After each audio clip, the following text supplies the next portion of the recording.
नमस्कार साथियों, आपके अपने YouTube चैनल जीके जादूगर हेमंत सर में आपका हार्दिक स्वागत है। यदि आप चैनल पर पहली बार आए हैं तो चैनल को सब्सक्राइब करें, इस वीडियो को लाइक करें और अंत तक पूरी जानकारी देखें। आज हम लोग जो बात करने वाले हैं वो बहुत सारे स्टूडेंट के मन में है कि सर क्या होने वाला है। अब साथियों देखना, सीटी एग्जाम हो चुका है, पहले भी एग्जाम हो चुका है और 2 बचे एग्जाम थे वो कल हो चुके हैं। तो अब देखना साथियों, 6 एग्जाम के बाद, 6 पारियों के बाद क्या कट ऑफ रहेगी, रिजल्ट कब आएगा, भर्ती कब तक आएगी, कौन सी भर्ती की तैयारी करनी चाहिए, आंसर की कब जारी होगी, क्या नॉर्मलाइज होगा, इन सारे सवालों के जवाब हम लोग इसी वीडियो में देने वाला हूं आपको। तो अंत तक बने रहिए। यदि आप फिर से पहली बार आए हैं, रिक्वेस्ट कर रहा हूं, फिर से पहली बार आए हैं तो प्लीज चैनल को सब्सक्राइब जरूर करें। तो देखना साथियों, पहला सवाल है रिजल्ट कब तक आएगा। उससे भी पहले ये सवाल आता है मन में आपके कि सर कट ऑफ क्या रहेगी। तो कट ऑफ मैं आपको बता देता हूं साथियों, जिस व्यक्ति के 70 क्वेश्चन सही हैं, 70 से 80 क्वेश्चन सही है, वो साथी अपनी आगे की तैयारी करें। ध्यान रखना, 70 से 80 यदि आप किसी भी कैटेगरी के हैं, जनरल से लेकर SC ST OBC EWS कोई भी कैटेगरी हो, 70 प्लस सही है और 75 प्लस सही है तो सेफली वो किसी भी एग्जाम की तैयारी करना शुरू कर सकते हैं। वो रेस में होंगे, ध्यान रखना, वो रेस में होंगे लोग। ठीक बात है यहां तक हुई। तो हम लोग इसका एवरेज पकड़ के चलते हैं, 75 क्वेश्चन, इतना आपके सही है तो आप तैयारी कर सकते हैं। ठीक है, और ये मैं बता रहा हूं आपको जनरल कैटेगरी के बारे में, ये बता रहा हूं मैं आपको, ध्यान रखना, ओबीसी के बारे में, ये बता रहा हूं मैं आपको EWS के बारे में। ध्यान रखना, ये तीनों कैटेगरी का लगभग इतना ही जाने वाला है।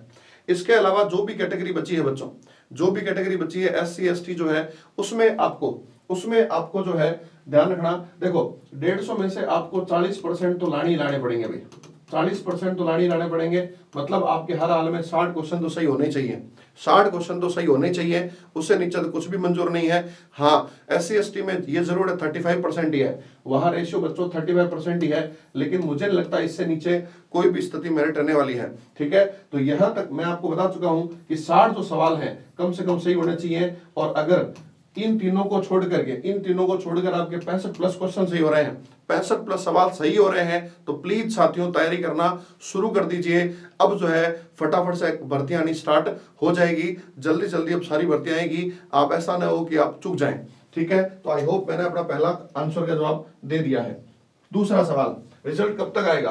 तो जनरली बच्चों ऐसे एग्जाम के रिजल्ट 1 महीने के अंदर आ जाएगी। चूंकि कल एग्जाम खत्म हुए हैं तो 1 महीने के अंदर रिजल्ट आ जाएगा, तो टेंशन वाली बात नहीं है, आप आराम से निश्चित रहिए। ठीक है, भर्ती कब तक आएगी। तो बच्चों ध्यान रखना, आपको पता है सीटी की वैकेंसी, सीटी की वैलिडिटी सिर्फ 1 साल की है, सीटी सिर्फ 1 साल के लिए ही मान्य है। तो इसी साल भर्ती आएगी और सारी भर्तियां पूरी भी होगी, इसी साल भर्ती आएगी।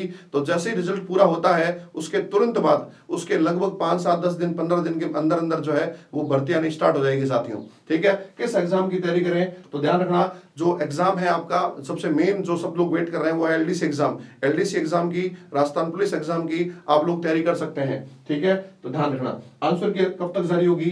तो एग्जाम के 1 हफ्ते के बाद, 1 वीक के अंदर बच्चों ध्यान रखना, ऑफिशियली आंसर की जारी हो जाएगी। विद इन 1 वीक, जैसे ग्रेजुएशन वालों की हुई थी वैसे ही यहाँ टाइम नहीं लगेगा। 1 सप्ताह के अंदर अंदर जो है आपके वैकेंसी आ जाएगी, 1 सप्ताह के अंदर अंदर आंसर की आ जाएगी। नॉर्मलाइज होगा क्या, बिल्कुल होगा साथियों, नॉर्मलाइजेशन हर हाल में होगा। ध्यान रखना, नॉर्मलाइजेशन होगा ये दिखाने के लिए कि पेपर जो है हमने सबको बैलेंस किया है।